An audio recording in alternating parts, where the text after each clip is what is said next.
dites-nous, est-ce que cette notion de contenu local s'applique à l'État guinéen? Oui, la notion de contenu local s'applique à tous les acteurs économiques. On a bien vu que le premier secteur qui a été touché, c'est le secteur minier, le secteur pétrolier, le secteur bancaire et tous les autres secteurs de l'activité économique. Mais il serait bien également, à travers une législation ou un dispositif réglementaire, que l'État lui aussi s'oblige à certains dispositifs de contenu local. Je vous ai dit dès le début que le contenu local, premièrement, c'est l'emploi, le deuxième, c'est l'achat de biens et services, le troisième pied, c'est l'actionnariat, le droit de propriété. Il serait bien que l'État de Guinée s'oblige à dire, par exemple, que pour acheter des meubles dans la fonction publique, on achèterait tous nos meubles localement, ce qui encouragerait la production guinéens, pour que l'industrie locale puisse avoir un coup de pouce et pour pouvoir capturer toute cette dépense-là. Donc l'État de Guinée, enfin tous les États en Afrique en général, commencent à réfléchir à cette notion de contenu local. Aux États-Unis, il existe une loi qu'on appelle le Small Business Act.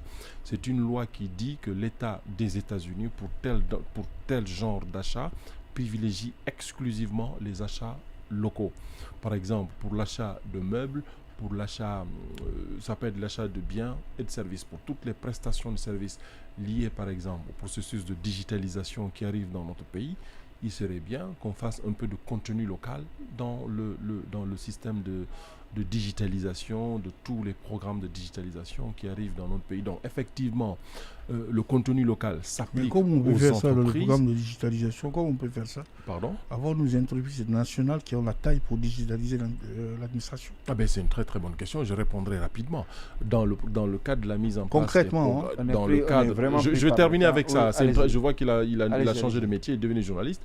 Pour moi, dans le cadre, par exemple, du transfert de technologie dans le domaine de la digitalisation, il serait bien qu'on limite l'intervention de firmes étrangères dans le processus de digitalisation en mettant en place soit des quotas relatifs à l'intervention. Par exemple, dans le concept de design et de développement, il serait bien qu'on développe des développeurs locaux qui pourraient intervenir afin de limiter l'intervention de firmes étrangères qui viendraient. N'oubliez pas, le contenu local, c'est une question de contenu. Il ne faudrait pas que des firmes internationales viennent capturer toute la valeur ajoutée et partir avec.